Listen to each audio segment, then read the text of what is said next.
Glória a Deus. Ficou lindo, viu, crianças? Ficou muito lindo. Graça e paz, igreja. Sejam bem-vindos a essa terra de adoração. Você que está aqui pela primeira vez, segunda vez, você que já está aqui há muito tempo. Eu queria compartilhar com vocês algumas coisas antes de avançar para a palavra. Primeiro que hoje, dia 25, Israel está entrando num novo ano. Hoje é Rosh Hashanah lá em Israel. Isso quer dizer que nós estamos em 2022, mas Israel está comemorando hoje, vai até dia 27, eles estão comemorando o ano de 5.783. Estão no ano de 5.783, porque Israel, eles pegam como data aquilo que eles imaginam desde do nascimento de Adão. Então eles imaginam que este é o período que nós temos na Terra, 6.000 anos, que é o que nós também imaginamos, que é o que os cientistas criacionistas também creem, que a Terra tem 6.000 anos. Então hoje Israel está comemorando seu aniversário. Nós estávamos lá em Israel esses dias e a cidade estava extremamente eufórica por esse tempo. Nós inclusive saímos numa quinta-feira para irmos orar no Muro das Lamentações à noite. Mas, gente, era já 11 horas da noite e gente que não acabava mais indo em direção ao Muro das Lamentações, numa quinta-feira, jovens e muitas crianças indo para o Muro das Lamentações, onde eles ali iam ter um evento e, com certeza, hoje eles devem estar numa grande festa, agradecendo a Deus, né? Ao Deus que eles acreditam que é o nosso Deus, porém, eles não têm entendimento de Jesus, mas começa um novo ano para eles. Isso quer dizer que existem muitas coisas de Israel que são importantes para nós, porque Jesus Cristo foi judeu. Jesus Cristo é um judeu. Ele não é brasileiro. Eu já vi gente dizendo assim, Deus é brasileiro. Não é. Pode ter certeza que não é.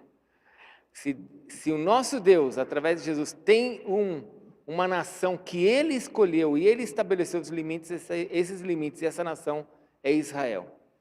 E tem muitas coisas que Israel faz, irmãos, que não está na Bíblia. Não está na Bíblia como mandamento de Deus, mas até Jesus Cristo foi. Por exemplo, o Bar Mitzvah e Bat Mitzvah, que é a consagração dos filhos, quando os filhos o menino com 13 anos e a menina com 12 anos, eles se apresentam, eles são abençoados para começar a sua vida com a sua condição assim de maturidade. Você fala, com 12, 13 anos? Com 12, 13 anos. Naquela época, 15, 16 anos já estava casado. Né? E eu digo uma coisa, eu vejo os nossos jovens, eu falo, casa logo. Os pais falam, não, é muito jovem. Eu falo, casa. Viu, Henrique? Casa logo. Casa logo. Porque senão o Marcelo não vai ser bisavô. A geração está casando cada vez mais tarde. Logo, logo nós não teremos mais bisavós. Na minha geração tinha até tataravô, meus avós. Hoje não tem mais, porque todo mundo está casando com 40 anos, como vai? Ninguém aguenta, né? Os avós não chegam até o fim lá. Mas existe um evento que Israel faz, que Jesus foi, que é o Bar Mitzvah. Com 12 anos, Jesus foi até o templo para ser abençoado. É o momento em que os pais colocam os seus filhos à frente e eles abençoam os filhos. Deixa eu te fazer uma pergunta. Isso não faz parte da Bíblia, mas Jesus foi. Qual o problema de abençoarmos os filhos? Existe algum problema? Existe algum problema de você marcar um dia para você abençoar o teu filho e falar assim, você está abençoado? Porque muitos de nós fomos para o mercado de trabalho, muitos de nós começamos a trabalhar com 11, 12 anos, eu comecei a trabalhar com 11 anos. Você foi para o mercado de trabalho sem a bênção de ninguém, pelo contrário, se bobeou alguém em casa, disse que você não valia nada, que você não servia para nada, que você ia ser um lixeiro, que você não presta para nada. Aí você cresceu, se esqueceu dessas palavras, mas as palavras ficaram sobre você. Então, nós vamos encerrar o nosso jejum dia 23 de outubro. E nós vamos ter, coloca aí por favor, o nosso Bar e Bat Mitzvah. Nós fazemos a cada 2 anos esse evento. Como que ele é feito? E nós pedimos para os meninos e para as meninas virem de branco, pelo menos com a camisa branca, com um vestido branco, uma roupinha branca. Nós colocamos aqui uma passadeira, fazemos aqui na frente algo muito bonito, e aí os pais ficam na frente, os filhos vêm, entram com os pais, os filhos se ajoelham na frente dos pais. Gente, é forte o negócio. E aí os pais colocam a mão na cabeça dos filhos e os pais começam a abençoar os filhos. A gente vai dirigindo, tudo isso é feito por meio de direção. Então você que tem filhos com 12 anos, menina com 12 anos e meninos com 13 anos, vocês podem dar o teu nome na secretaria. Quanto paga? Absolutamente nada, você não paga nada. É um momento seu com Deus e nós vamos fazer isso na Festa dos Tabernáculos. Festa dos Tabernáculos também, talvez você não saiba, mas, por exemplo, o mundo inteiro sabe que Jesus não nasceu em dezembro, mas se comemora o nascimento de Jesus em dezembro. Mas todo mundo sabe que Jesus não nasceu em dezembro. E a pergunta é, quando é que Jesus nasceu então? Jesus nasceu na Festa dos Tabernáculos. E o verbo se fez carne, João 1,12, João 1,14, e tabernaculou entre nós. E aí você fala assim, mas, poxa, a gente tem tantas datas marcadas na Bíblia, a data da saída de Israel, a data da queda dos muros, nós temos tantas datas marcadas, por que não marcou a data do nascimento de Jesus? É simples, porque como a data da Festa dos Tabernáculos, ela varia entre setembro e outubro, já pensou se tivesse marcado uma data? Ia ter momentos em que o aniversário, vamos dizer assim, a festa do nascimento de Jesus ia cair numa data sem valor nenhum. Então nós não temos a data, Jesus não nos deu a data, mas nós sabemos que foi nessa festa. Então nós vamos comemorar, celebrarmos a vinda do Messias. Então você vê, é uma festa que nós não estamos preocupados com o presente, nós estamos preocupados só com a adoração ao Senhor, e vamos fazer o Bar Mitzvah. Se você tem filhos nessa idade, dê o teu nome na secretaria, liga para a pastora Simone e fale, olha, eu tenho meus filhos, a pastora Rita, vou dar o exemplo da pastora Rita. A pastora Rita veio fazer o Bar Mitzvah dela, já bem grande. Bom, ela sempre foi grande, né? Há gigantes na terra. Então, por quê? Porque ela queria ser abençoada. Então, meu filho já tem 15 anos, tem 16, mas eu não tive a oportunidade de abençoá-la, cheguei na igreja agora. Faz o Bar Mitzvah dele, a gente abençoa ele. É você com ele. Agora, não, meu filho já saiu de casa, meu filho já tem a vida dele. Aí, ele já tem a vida dele, ele vai orar por ele, vai orar pela casa dele. Mas se ele ainda está debaixo do seu cuidado, é um momento para você abençoar seu filho, abençoar sua família. Amém? Amém, igreja? Glória a Deus. Então, prepare-se porque vamos ter o nosso Bar Mitzvah e Bat Mitzvah. Bar, filho. Bat, filha. Mitzvah, filho da honra. Então nós vamos honrar os nossos filhos, vamos abençoar as nossas filhas. É muito emocionante tudo isso. Irmãos, outras coisas importantes para a vida da nossa igreja. Vocês viram os avisos? Nós vamos ter a nossa festa na fazenda. Você que quer participar tem que ser rápido, porque as nossas festas da fazenda ultimamente têm sido ajuntadas com o Colégio Ictus, e nós temos poucas vagas para a festa, e é um momento muito gostoso, com animais, a gente faz uma fazendinha, comidas típicas, é uma festa de amor e de comunhão. Então, se você quer participar da festa, adquira a sua mesa ou adquira seu convite, porque nós temos um número limitado para poder entrar na festa, uma vez que nós fazemos aqui no nosso estacionamento. A outra coisa é sobre o Open Heavens, que nós vamos estar recebendo o apóstolo Devanir, junto com Êndica, Késia, e também com a profeta Iris. Vai ser uma grande bênção. Prepare o seu coração, invista na sua vida, porque a unção, como eu tenho ensinado e como eu tenho experimentado, ela vai se estabelecendo na nossa vida, ela vai levando-nos a níveis cada vez maiores com Deus e também com relação a esse mundo espiritual que nós vivemos e que estamos aí confrontando. E por último, é muito difícil de eu falar sobre isso, mas eu tenho liberdade de falar sobre isso. Domingo que vem é eleição, e domingo que vem é um momento muito sério para a nossa nação. Nós temos uma nação livre e que precisa, cada um de nós temos que exercer o nosso direito de voto e de tomarmos a melhor decisão possível. E muitas vezes as pessoas, até mesmo como eu, olham e falam assim, mas em quem que a gente vai votar? Quem é o melhor candidato? Eu vou falar para vocês o momento que nós vivemos hoje. Eu tenho um candidato, eu não vou falar o candidato. Eu já por 22 vezes falei que eu não vou falar em quem eu vou votar. Mas agora falando sério, eu não voto porque eu acho que essa pessoa vai ser a solução da nossa nação. Eu não acredito nisso. Não acredito porque a Bíblia me mostra que homem não será a solução de uma nação. Também não voto porque a pessoa se diz que ela é evangélica ou não. Não voto dessa maneira. Apesar de eu sempre tomar a decisão por aquele que é evangélico. Que não é o caso hoje, nós não temos nenhum evangélico concorrendo à presidência. Mas eu voto olhando para os princípios da palavra de Deus. Sempre fiz assim.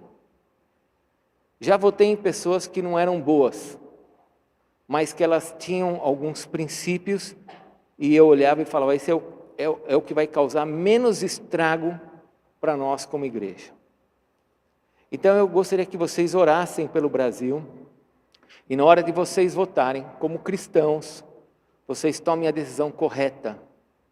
Não se trata de quem é o melhor, se trata daquele que vai fazer menos estrago para a nação. Eu já disse aqui uma vez, se vocês acharem um partido socialista de esquerda, porque eu acho que o socialismo, ele faz algumas coisas muito boas, como por exemplo, cuidar dos mais pobres. Eu não acredito que o socialismo não distribui riqueza, eu não acredito nisso, mas eu acredito que os partidos socialistas, eles cuidam mais dos necessitados, eu acredito nisso. Mas se você me achar um partido socialista, que seja contra o aborto, que seja contra a legalização das drogas, que seja contra a destruição da família, aceitando tudo que é imoralidade, se você me encontrar um partido socialista, que seja a favor da igreja, que dê liberdade à igreja, se você me achar um partido, me apresente que eu vou votar nesse partido. Me apresente que eu vou votar nesse partido. Como nós não temos e nunca teremos, porque a religião socialista não é um partido, a religião socialista, ela é contra Deus. Ela é contra Deus. É contra todos os fundamentos de Deus. E é impossível eu, como cristão, orar a Deus para abençoar as crianças, sendo que eu estou votando em alguém que é a favor do aborto. É impossível eu, como um pastor, orar a Deus pela família, se eu tenho uma pessoa que ela é favorável à destruição da família. Então, nós precisamos tomar só cuidado. Você só precisa orar a Deus para tomar cuidado naquilo que você vai fazer. E pedir para Deus te ajudar. E abençoar o Brasil. Só isso. O resto é por cada um de nós teremos a nossa responsabilidade. E cada um de nós vamos enfrentar isso um dia nos céus. Porque nós pedimos algumas coisas para Deus e nós fazemos errado. Então nós temos que tomar cuidado. Dia 2, eleição, que Deus te abençoe e você tome as decisões que você tem que tomar para o seu presidente. Amém? Glória a Deus. Vamos ficar em pé? Abra a palavra de Deus em Atos capítulo 19. Eu vou orar e já vou orar também pelo Brasil, pelos presidenciáveis que estão ali concorrendo, para que Deus os abençoe. Assim como eu abençoei, sempre orei, quando nós tivemos Fernando Henrique Cardoso no governo, Lula no governo, Dilma no governo, e agora o Bolsonaro no governo, eu sempre orei pela vida deles, eu quero orar pelo nosso país.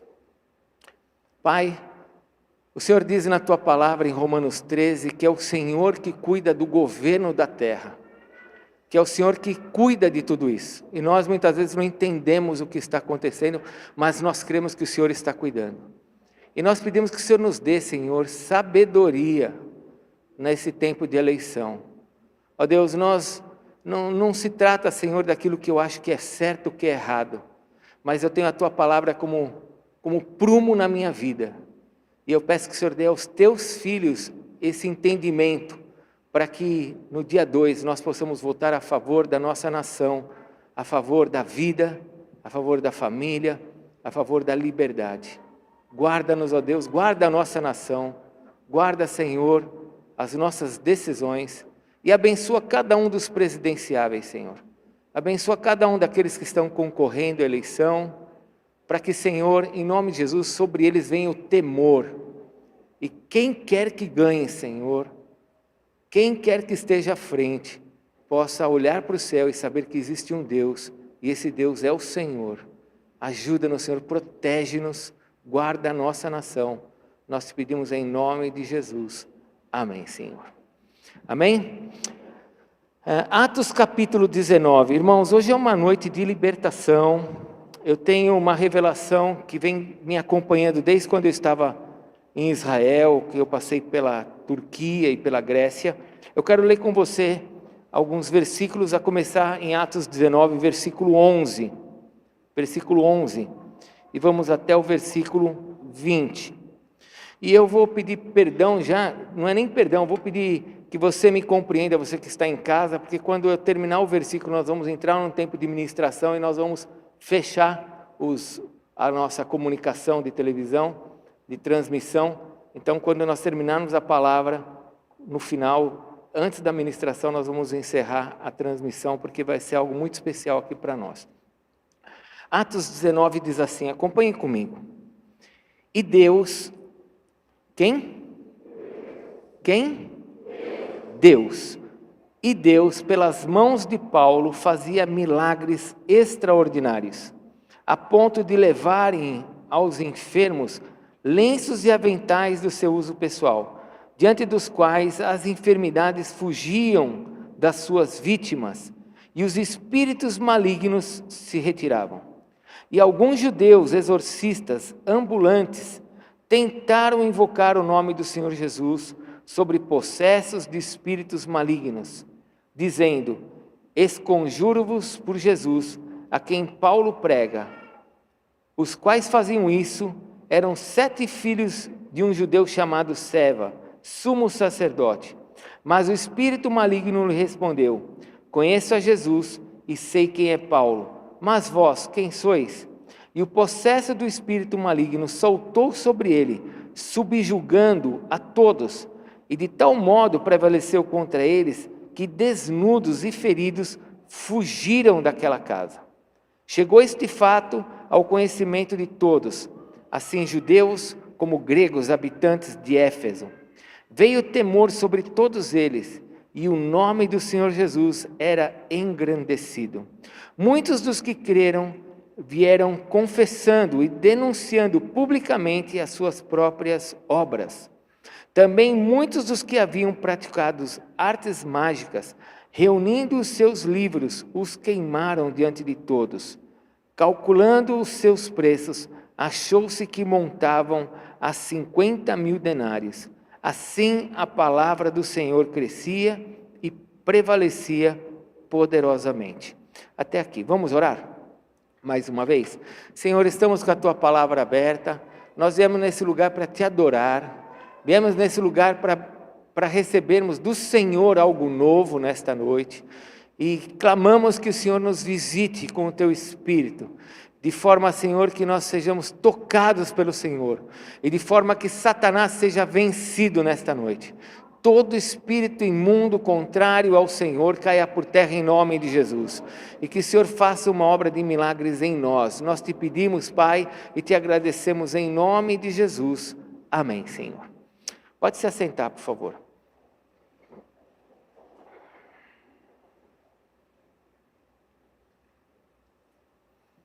Amados, como vocês sabem, eu estive recentemente na Turquia e estive também recentemente na Grécia. Fiquei ali 21 dias entre Turquia, Grécia e Israel.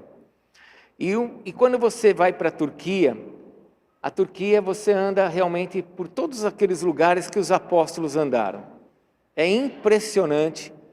Infelizmente, algumas pessoas não acreditam em Deus porque elas escutam aquilo que as manchetes falam, que os homens falam, mas é impressionante como o caminho que Deus deixou sobre a terra dos seus apóstolos está marcado fisicamente, pontuado com estruturas, com prédios, com pilares, com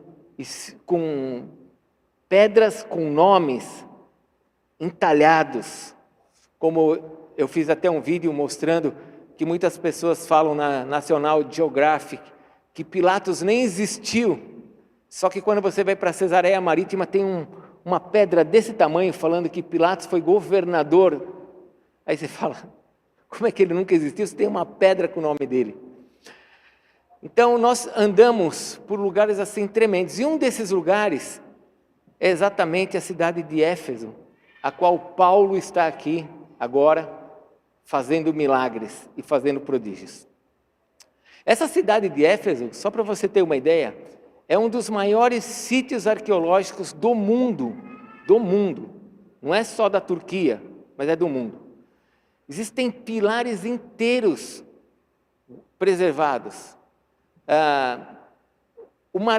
um ginásio, um lugar onde eram feitos teatros, apresentações, para mais de 25 mil pessoas. Uma cidade que na época de Paulo, com certeza, viviam ali cerca de 400 a 500 mil pessoas. Tinha um teatro que eu fiquei sentado enquanto que o nosso grupo estava passeando e conhecendo a cidade, eu fiquei sentado debaixo de uma árvore, e o teatro estava aqui à minha esquerda. Coisa fantástica, uma biblioteca enorme. Você anda por Éfeso, você anda nas calçadas onde eles andaram, o chão verdadeiro, daquela época. Uma biblioteca onde os historiadores acreditam que existiam mais de 12 mil rolos de livros. Então Éfeso era uma cidade extremamente importante. E na época do apóstolo Paulo, ela era muito importante também para os romanos. Porque Éfeso ela é desde o Império Grego. Mas quando Paulo está ali, nos anos 60, ela era também importante para os romanos. Uma cidade de muita influência. Influência de conhecimento, influência de cultura. Quando você olha um trecho da palavra de Deus, abra comigo, por favor, em 1 Coríntios capítulo 15, versículo 30. Abra lá, 1 Coríntios capítulo 15, versículo 30. Aqui Paulo está falando sobre a ressurreição de Jesus. E ele está debatendo sobre a ressurreição de Jesus. Algumas pessoas não acreditavam que Cristo tinha ressuscitado. E ele cita aqui em 1 Coríntios capítulo 15, o que aconteceu com ele lá em Éfeso, para você entender como era a cidade, era uma cidade muito difícil. 1 Coríntios 15, versículo 32, acharam? Olha o que Paulo fala. Se como homem lutei em Éfeso com feras, que me aproveita isto? Como assim ele lutou com feras em Éfeso? Ele foi jogado em algum lugar que ele lutou contra leões, contra leopardos? Não, ele lutou com pessoas de alto nível, pessoas com cultura que o contestavam, que brigavam com ele, que eram feras, queriam devorar Paulo.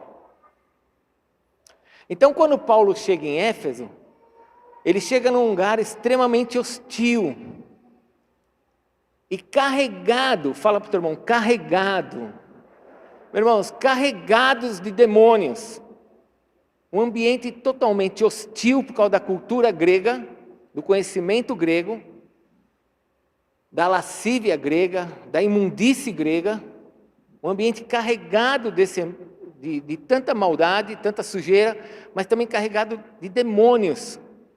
Porque lá em Éfeso, apesar de ter essa biblioteca, de ter esse ginásio, 2 teatros, aliás, enormes, em Éfeso tinha um templo que era dedicado a Diana dos Efésios. Você vai se lembrar de um episódio, aqui no capítulo 19 mesmo, em que eles ficam no templo de Diana gritando por mais de 2 horas, grande é Diana dos Efésios, grande é Diana dos Efésios. E quem que é Diana dos Efésios? Diana dos Efésios é a mesma que os gregos adoravam, que se chama Artemis. Artemis.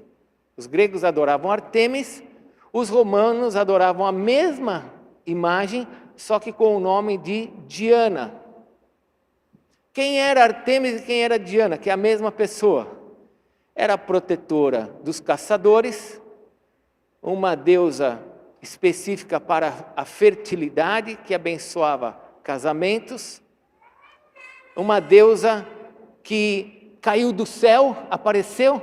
Abra, por favor, a palavra de Deus. Olha aí, aqui mesmo, em Atos, capítulo 19, 35. Olha em Atos 19, 35. Como é que ela surge? Naquela confusão que eu falei para vocês, que eles ficam gritando, grande é Diana dos Efésios, diz assim, versículo 35. O escrivão da cidade, tendo apaziguado o povo, disse: Senhores Efésios, quem porventura não sabe que a cidade de Éfeso é a guardiã do templo da grande Diana e da imagem que caiu de Júpiter?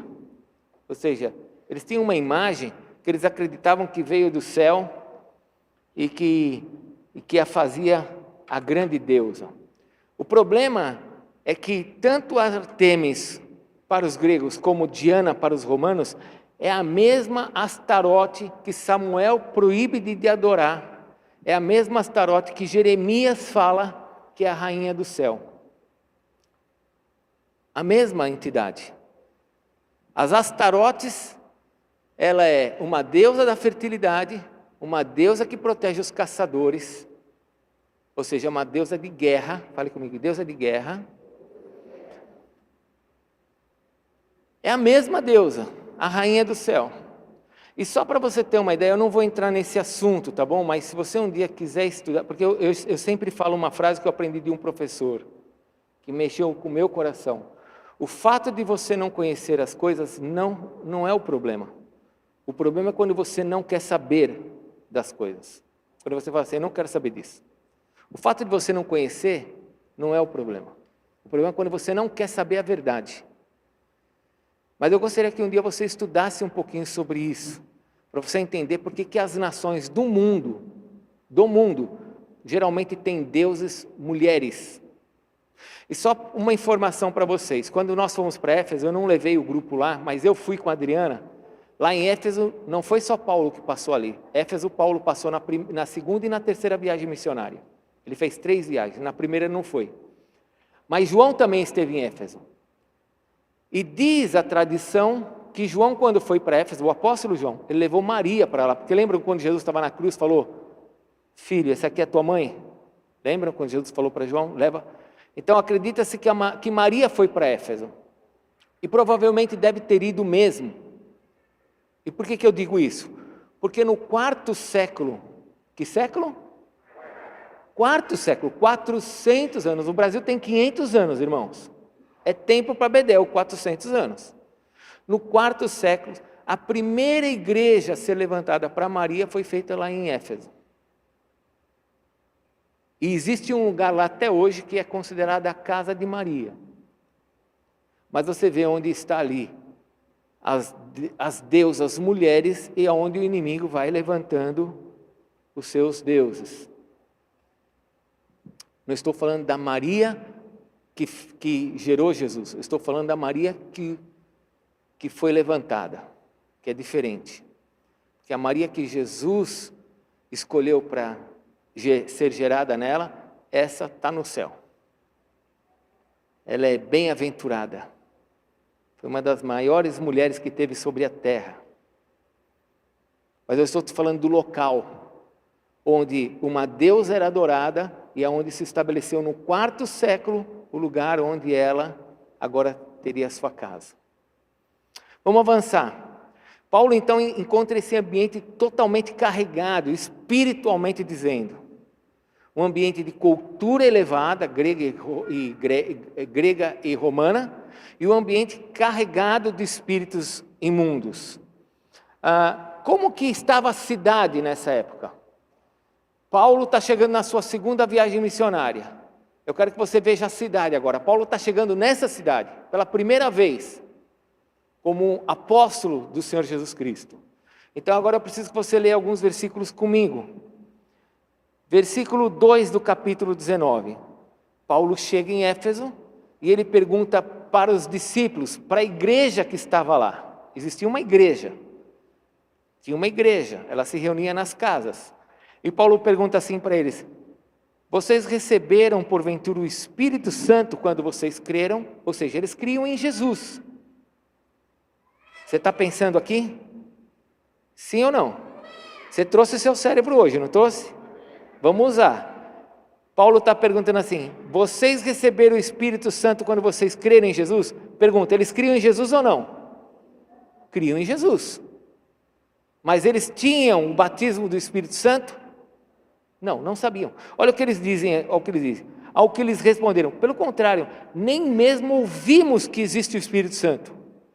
Nós nunca ouvimos falar do Espírito Santo. Nós sabemos quem é Jesus, entregamos nossa vida para Jesus. Jesus é o Senhor da minha vida. Mas quem é o Espírito Santo? Não sei quem é esse. E aí Paulo ensina, olha, João batizou com batismo de arrependimento.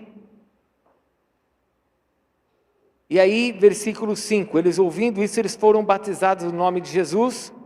Paulo impôs a mão sobre eles e eles passaram a falar em línguas, versículo 6, e a profetizar. Quem recebeu do Espírito Santo ali eram 12 homens. Então, para um pouquinho, porque eu quero que você caminhe comigo, pensando no que está acontecendo. Paulo encontra com pessoas que já sabiam quem era Jesus.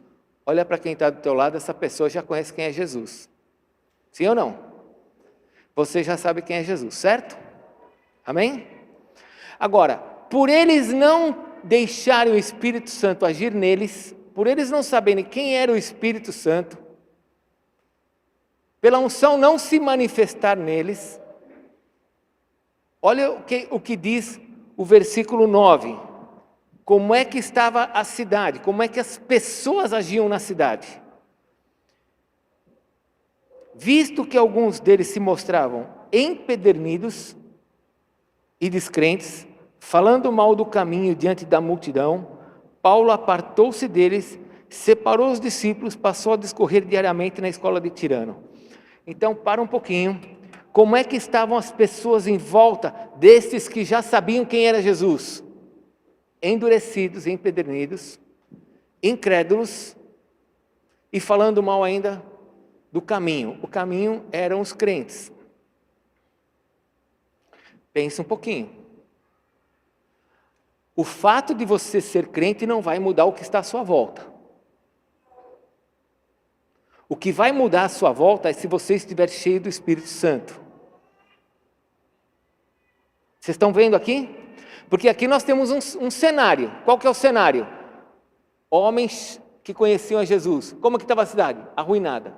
Agora chega só um, Paulo. Um só. Cheio do Espírito Santo. O que vai acontecer na cidade? Nós lemos a partir do versículo 11. Começaram a acontecer milagres extraordinários. Começaram a acontecer coisas tremendas, porque o Espírito Santo estava sobre eles. O fato de eu saber que Deus existe, o fato de eu saber que Jesus Cristo morreu por mim, não vai mudar o ambiente que está à minha volta. O que muda o ambiente que está à minha volta é se o Espírito Santo agir na minha vida e controlar a minha vida, me mostrando o que eu tenho que fazer naquele ambiente. E eu quero que você veja algumas coisas que o apóstolo Paulo fez aqui. A primeira nós já lemos, ele começou a realizar milagres. Fale comigo, milagres. Paulo começou a fazer milagres. E quais eram os milagres que ele fazia? Leia aí, o versículo 12, diz assim: ao ponto de levar os enfermos lenços e aventais de uso pessoal, diante dos quais as enfermidades fugiam. Ou seja, ele começou a fazer milagres porque ele olhava para as pessoas enfermas e começou a olhar para aqueles enfermos. E os demônios começaram a fugir. As pessoas começaram a ser libertas. Lembre-se, o ambiente era carregado espiritualmente. E Paulo começou a tratar com as enfermidades. Paulo começou a orar para que as pessoas fossem saudáveis. E começaram a ver os milagres ao ponto de: peraí, aquele lá está doente, leva um pedaço de pano, porque não dá para levar o doente até Paulo, leva um pedaço de pano. Aí Paulo começou a orar pelos panos. E os que ele não orava, quando passava a sombra dele, as pessoas eram curadas. Milagres. Meu irmão, deixa eu te dizer uma coisa. O mundo espiritual está à nossa volta. Enfermidades, na grande maioria, são ações de demônios. Na grande maioria das vezes, enfermidades são é assunto de demônio, temos que expulsar demônios. Se nós vemos uma pessoa enferma e nós não orarmos por ela, nós estamos dizendo: Satanás, pode continuar fazendo o que você quer. Eu não disse que todas as enfermidades são demônios, mas eu disse que na grande maioria das vezes, enfermidades são demônios. Então eu começo a tratar expulsando demônios. E se a pessoa não for curada, então vai ser outra coisa. Mas eu começo com o assunto de demônios, porque diz que Paulo começou a orar pelas pessoas, e essas pessoas elas eram curadas ao ponto dos demônios fugirem, saírem dali. As pessoas começaram a experimentar milagres, porque Paulo orava pela enfermidade e os demônios saíam. E as pessoas ficavam curadas. Você sabe, irmãos, muitas vezes nós, igreja, pedimos, eu estava conversando com uma irmã, a irmã falou assim para mim ontem, aí eu oro pelo avivamento, para que sobre a igreja venha avivamento. Deixa eu dizer uma coisa para vocês, o avivamento já está sobre nós, porque o Espírito Santo está sobre nós. Uma coisa é manifestação dos dons espirituais, uma coisa é orar em línguas, sapatinho de fogo, sensação da unção, correr, suar, gritar, isso é uma manifestação da unção, isso não é reino. Porque eu vejo muitas vezes pessoas recebendo tudo isso, mas não tem uma manifestação do reino. Qual é a manifestação do reino? É curar enfermos, expulsar demônios, ver pessoas abandonando as drogas, seus casamentos sendo resolvidos, pessoas que estavam falidas sendo restauradas. Isto é reino. Todo o restante de manifestação é importante e eu também as quero. Orar em línguas, sapatinho de fogo, tudo que for de manifestação da unção, eu também quero, mas isso não é reino. Reino é expulsar demônios. Reino é curar enfermos. Reino é trazer Jesus sobre a terra por meio disso. E quando Paulo se manifestou ali na cidade, ele se manifestou expulsando os demônios das pessoas. Eu quero que você olhe, por favor, o versículo 13. Versículo 13. O que aconteceu no versículo 13? Alguns judeus exorcistas. Por que eram judeus exorcistas? Esses judeus já eram exorcistas antes de Paulo chegar, pessoal. Não é que eles se tornaram exorcistas depois. Eles já eram exorcistas, eles já expulsavam demônios. Ou seja, a cidade estava impregnada de demônios.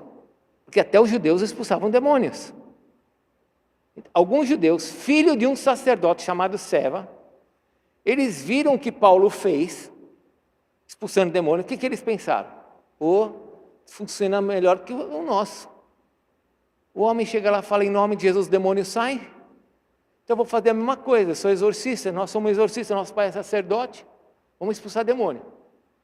E eles chegaram então para um demônio e falaram: em nome de Paulo, a quem Jesus prega, que prega Jesus, sai. O que o demônio falou? Olha, o filho do sacerdote, vem cá, escuta só. Eu sei quem é Jesus, também conheço Paulo, mas vocês, quem vocês são? E deu uma surra neles. Os demônios pularam nele. O que eu quero que vocês entendam é como era o nível do lugar espiritualmente. Meu irmão, fale algo para quem está do teu lado. Fale assim, Araraquara não é nada diferente disso. Eu espero que você tenha olhos espirituais para enxergar o que eu estou te falando. Araraquara não é nem um pouco diferente disso. O mundo não é diferente disto. Deixa eu te ensinar uma coisa com muito amor. Daniel diz que ele teve uma visão de uma estátua quando estava junto de Nabucodonosor. E essa estátua tinha uma cabeça de ouro, um peito de prata, um busto de bronze e as pernas de ferro. E nós temos a interpretação que Daniel nos dá, que ali era Nabucodonosor, o Império Medo-Persa, o Império Babilônico, Medo-Persa, grego e romano. 4 impérios. Os 4 já saíram. Não saíram. Os 4 continuam presentes. Como assim estão presentes, apóstolo? Já acabou, o Império Babilônico não existe mais. Não, Babilônia existe, está lá. O Iraque está lá. O grego está lá. Você vai em Atenas, você fica assustado com o número de templos de demônios em Atenas.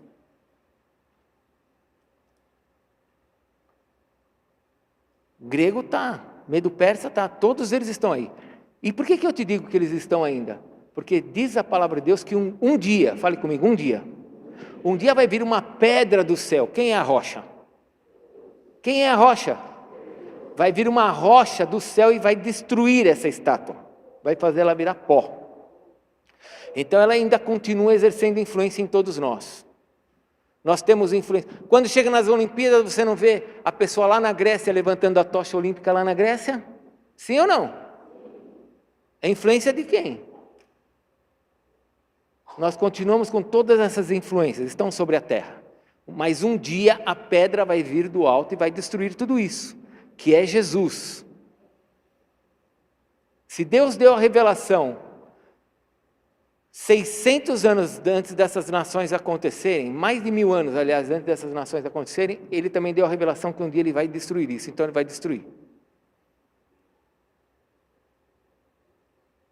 Assim como Paulo visitou essa terra e ela estava impregnada de demônios, e ele começou a expulsar demônios, assim também nós precisamos fazer. Pergunta: expulsar demônios da onde? Dos outros ou da nossa casa? Dos outros ou da nossa vida? Deixa eu te falar. Por que tem coisas que na sua vida não avançam? Porque Deus escolheu você para fazer de você uma pessoa sofrida. Não foi isso? Deus olhou e falou assim: ela, ali, eu quero ela, você vai sofrer. Algum pai faz isso com um filho? Não. Então por que algumas coisas perduram? Por que algumas coisas não se resolvem? Por que algumas coisas que tinham desaparecido voltaram? Por que coisas que tinham acabado ressurgem? Porque nós estamos vivendo num ambiente cercado de demônios. E se eu não expulsar os demônios, eles vão tomando os lugares. Deixa eu explicar para você algo, porque nós temos muitas orações ainda hoje. Vamos ter um momento de unção. Os demônios precisam ser retirados do lugar. Eles precisam ser denunciados. Fale comigo, denunciados. Olha Jesus na Santa Ceia. Ele olha para Judas, ele fala para Judas: ô Judas, o diabo já entrou em você, né? Pode sair, vai fazer o que você tem que fazer. Foi denunciado. A Bíblia denuncia. Satanás entrou no coração de Judas. E Jesus com Pedro? Não, Jesus, você não vai morrer de jeito nenhum, eu vou com você até... Aí Jesus olha para Pedro e fala assim: arreda-te, Satanás.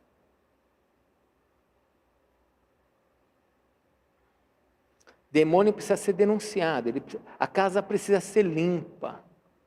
Nós precisamos vigiar e tirar ele dos lugares. Sobre o seu casamento, sobre as suas finanças, sobre a sua vida, você precisa fazer algo. Abra em Mateus capítulo 12, por favor. Abre lá, Mateus capítulo 12. Aprende uma coisa, meu irmão: tudo que espalha, tudo que destrói, tudo que em vez de edificar, destrói, é demônio. Não tenha dúvida. Tem alguém na sua vida destruindo o teu relacionamento com os teus filhos? É demônio. Tem alguém que está te prejudicando, destruindo tuas finanças? É demônio. Não é a pessoa pode até estar sendo usada, por isso que Paulo fala: nossa luta não é contra carne e sangue, mas contra principados e potestades. Abriu Mateus capítulo 12, versículo 28, olha o que Jesus Cristo fala. Mateus capítulo 12, Jesus Cristo foi acusado de ser o maioral dos demônios. E aí Jesus ensina assim, versículo 28, se porém eu expulso demônios pelo Espírito de Deus, certamente é chegado o reino de Deus sobre vós. Então, se eu quero manifestação do reino, eu preciso tirar os demônios do lugar onde eles estão se alojando. Eu quero a manifestação do reino. Não é manifestação do Espírito. Manifestação do Espírito é em mim.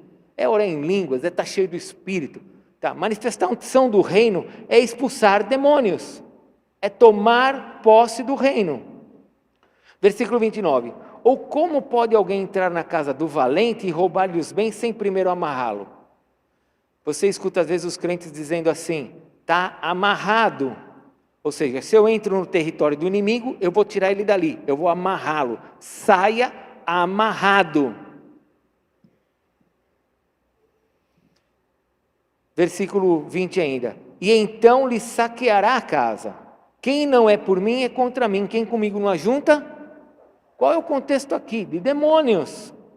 O demônio nunca vai unir ninguém, o demônio nunca vai colocar ninguém junto, o demônio só vai separar, dividir, arruinar. Ele veio para roubar, é só o que ele sabe fazer.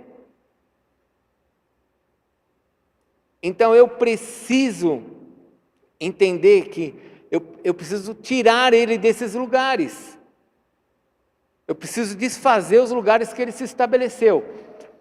Abre lá em Juízes capítulo 6, eu preciso ser rápido com você, Juízes capítulo 6, Deus chama Gideão, fala para o teu irmão, Deus te chamou, Calão, fala aí para quem está do teu lado, Deus te chamou, abre Juízes capítulo 6, rapidinho, Deus te chamou, fala para o teu irmão, Deus te chamou, meu irmão, olha, não foi qualquer um que te chamou não, foi Deus, Deus te chamou, colocou o teu nome no livro da vida e assinou lá, é meu filho, foi Deus que fez isso, não foi o homem não. Deus te chamou. Aí Deus chamou Gideão e falou assim, Gideão, você vai ter que vencer agora os inimigos. Gideão falou assim, mas como? Você vai vencer, Gideão, você é um homem forte, valente, eu vou estar com você. Ah, tá bom, então vamos lá, Jesus, vamos lá, você vai me usar? Glória a Deus, pode me usar. Aí Deus aparece para Gideão à noite e fala assim, mas vamos começar certo, Gideão, vai até a casa do teu pai, sabe aquele poste-ídolo lá, que você mesmo já se curvou lá várias vezes, lá, vai lá e quebra tudo aquilo lá.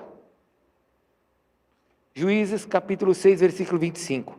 Naquela noite, versículo 25, naquela mesma noite lhe disse o Senhor, toma um boi que pertence a teu pai, a saber o segundo boi de 7 anos, e destrói o altar de Baal, que é de teu pai, e corta o poste ídolo, é outra escultura, que está junto ao altar. Edifica ao Senhor teu Deus um altar no cimo deste baluarte, em camadas de pedra, e toma o segundo boi e oferecerás. Mas com que madeira? Pega os postídulos, coloca tudo ali e bota fogo. Queima essas estátuas. Demônio tem que ser denunciado e demônio tem que ser retirado do lugar que ele está ali. A casa tem que ficar limpa. Fale comigo, casa limpa. E não pense você porque eu sou apóstolo que eu não corro esse risco. Qualquer um de nós é o tempo inteiro vigiando. Existem uma das palavras que Jesus mais usou no Novo Testamento foi vigiai, vigiai, vocês não sabem a hora que vem o ladrão, está falando dele, na sua volta, mas ele fala, se você soubesse a hora que o ladrão vai entrar na tua casa, você vigiaria. Então nós temos que vigiar, nós estamos nesse mundo, nós temos que vigiar. Paulo chegou ali, começou a operar milagres, volta lá para Atos. Volte para Atos, por favor, Atos 19.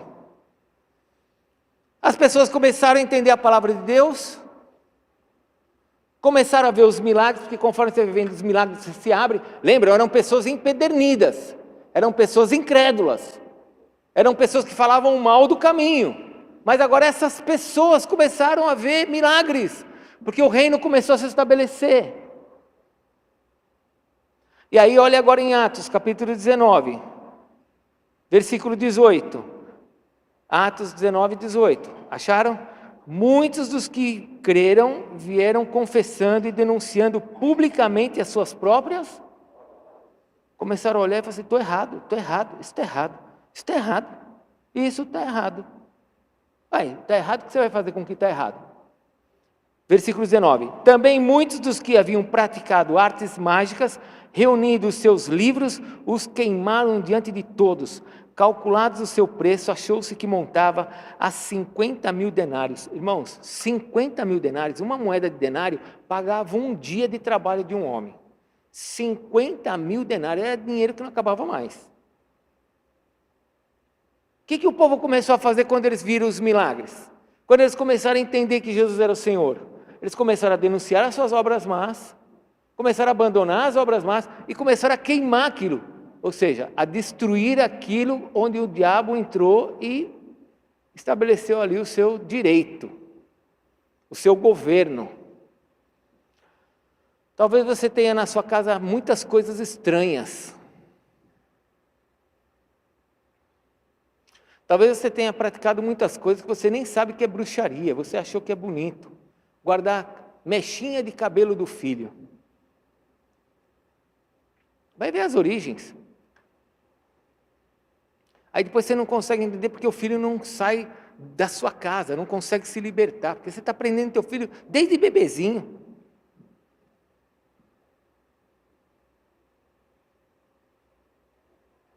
E assim nós vamos enchendo a nossa casa de misticismos, de coisas estranhas. Já se converteu, mas ainda tem a ferradura. Ainda tem o elefante branco. Tem o Buda atrás da porta. É espada de São Jorge. Você sabe que a espada não é de São Jorge, é do Senhor Jesus, né? Quem fez foi Jesus que fez essa espada. Jesus criou todas as coisas, não é de São Jorge nada. É pote de sal para dar sorte. É Salmo 91 aberto. Demônio não entra. Salmo 91 está aberto, demônio não entra aqui. Uma vez eu fui na casa de uma pessoa que pediu para ungir a casa dela, irmãos. Escute essa. Estou lá ungindo a casa, estou eu e a Adriana ungindo a casa e ungindo a casa. Quando eu terminei de ungir a casa, fui para a porta, ungi a casa, a pessoa falou, olha essa ruazinha aqui, essa entrada. Eu olhei a entrada, irmãos, a entrada era assim, todinha sinuosa. E uns jardins. Achei estranho aqueles jardins. Uma pessoa dizia que era crente, né? Não era, né? Não aguentou, não ficou. Então, aí aquele negócio todo sinuoso. Aí eu olhei assim e falei, o que é isso? Ele falou assim, o arquiteto quando fez isso, ele falou que esse aqui é um caminho oriental, que espírito maligno não entra por esse caminho. Gente, são pessoas inteligentes, são pessoas cultas, formadas. Eu falei assim, mas eu falei, eu não aguentei, né? Aí eu perco o amigo mesmo, né? Eu olhei e falei assim, você está acreditando que o demônio vai ver uma estradinha dessa e vai falar, não vou passar nisso não. Não vou entrar aqui não. Você está acreditando num negócio desse? Você está brincando com a sua própria inteligência de achar que um demônio não vai passar por uma estradinha dessa, não vai passar porque colocou uma carranca. Uma vez fui orar na casa de uma senhora com câncer, lembra? Eu e a Adriana fomos orar na casa da senhora com câncer. Quando eu entrei, cheguei na porta e uma carranca. Eu falei, sangue de Jesus tem poder. Eu falei, meu Deus, que é isso? Mas ela não era crente. Aí eu falei, orei com ela, orei pela enfermidade dela. Aí eu falei, o que é isso aí? Ela falou, isso aqui é para os maus espíritos não entrarem. Eu falei assim, senhora, quase eu não entrei. Eu quase não entrei. Será que eu sou tão mal assim? Falei, a mesma coisa. Falei, se vocês acham que um demônio vai ver um pedaço de pau com um dente, com sangue, e vai falar assim, não vou entrar. Gente, isso é inteligência. Nós temos que pensar. De onde vem isso? Vem desses cultos afros, gregos, romanos, que influenciam a nossa vida e estão dentro das nossas casas. Êxodo capítulo 20. Êxodo capítulo 20. Deus deu os 10 mandamentos. Você se lembra dos 10 mandamentos? Leia aqui, por favor. Êxodo 20, versículo 4. Olha o que Deus fala. Êxodo 24. E procure na Bíblia onde é que Deus anula essa palavra. Êxodo 20, versículo 4. Não farás para ti imagem de escultura. Ah não, mas eu fiz, mas eu não adoro. Não, não farás, nem semelhança alguma do que há em cima nos céus, nem embaixo na terra, nem nas águas, nem debaixo da terra. Versículo 5, não as adorarás.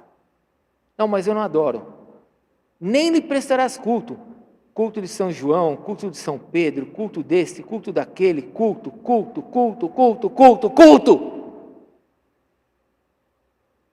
Porque eu, o Senhor, teu Deus, sou Deus zeloso, que visito a iniquidade dos pais nos filhos até a terceira e quarta geração. Aí a pessoa não sabe porque que a vida não vai para frente. É que Deus me escolheu para que eu sofra. Não, Deus não te escolheu, Ele veio para te libertar.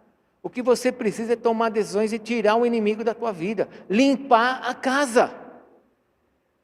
Tomar decisão. Eu tenho fotografias das minhas primeiras namoradas. Para quê? Eu tenho coisas do meu passado. Para quê?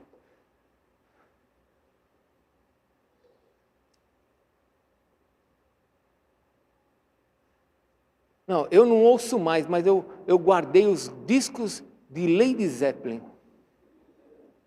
Você sabia que ele colocava pintinhos no palco? Quando eu era jovem eu via isso. Ele colocava os pintinhos no palco, ele pisava e esmagava os pintinhos com sangue. Ele fazia rituais para os demônios ali no palco.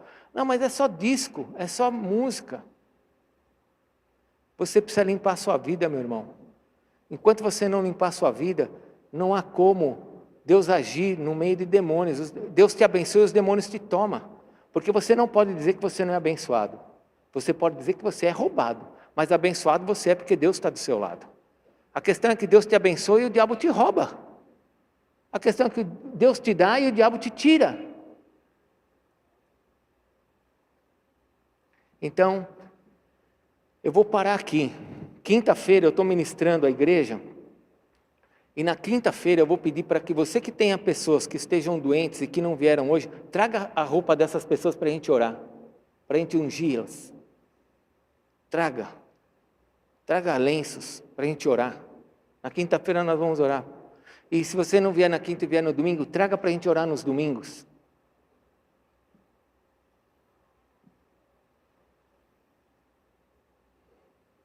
Eu quero encerrar o culto orando com você, porque nós vamos expulsar demônios hoje. Tem coisa que tem que sair da sua vida. Às vezes, deixa eu te dizer uma coisa. Às vezes o crente, ele tenta viver por performance, né? Nós falamos muito sobre isso. Para eu curar alguém, eu preciso estar cheio do Espírito Santo de Deus. Não. Para você curar alguém, você precisa acreditar que essa pessoa vai ser curada e você tem que ter Deus no seu coração. Você tem que estar vivendo uma vida direitinho. Pecou, confessou. Você não precisa ser um cientista cristão, você não precisa ser um apóstolo. Você só precisa acreditar que você tem seus pecados confessados e você ora pela pessoa, ela vai ser liberta. Vai trazer o reino sobre a vida da pessoa.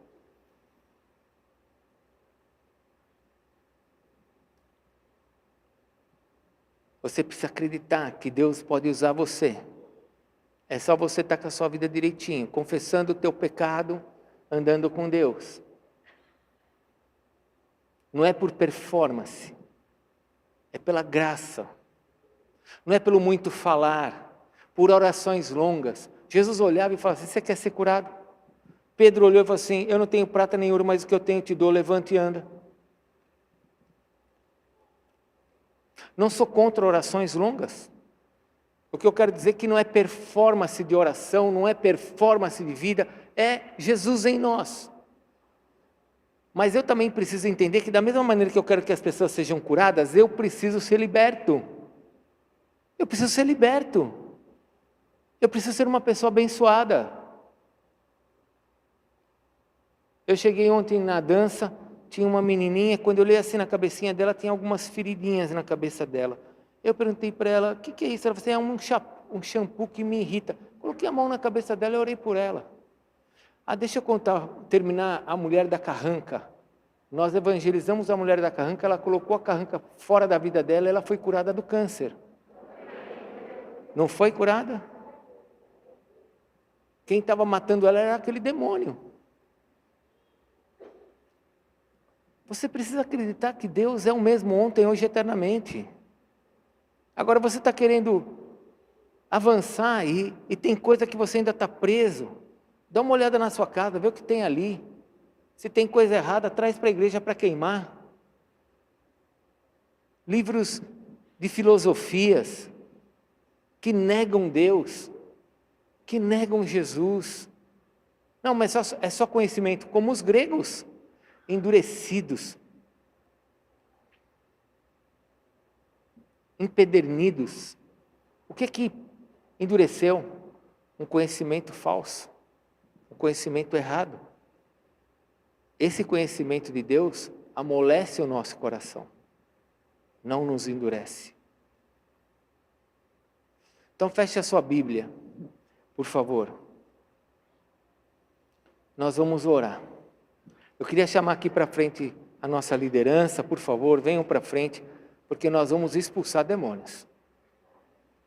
Hoje é uma noite para expulsar demônios. E eu vou falar uma coisa para vocês, a minha oração é que ele não se manifeste. Porque nós não precisamos que ele se manifeste, nós precisamos que ele saia. Mas também se tiver que se manifestar, é melhor que ele se manifeste e saia do que ficar com você, amém? Deixa eu contar uma coisa para vocês entenderem. Uma vez eu fui para uma vigília lá em São Paulo com a Adriana. Nós tínhamos acabado de casar. Eu saí daqui de Araraquara, fui de carro para São Paulo. Cheguei em São Paulo, parei meu carro, entrei na casa dos pais dela. O pai dela falou assim, estamos indo para uma vigília. Eu falei assim, vamos também.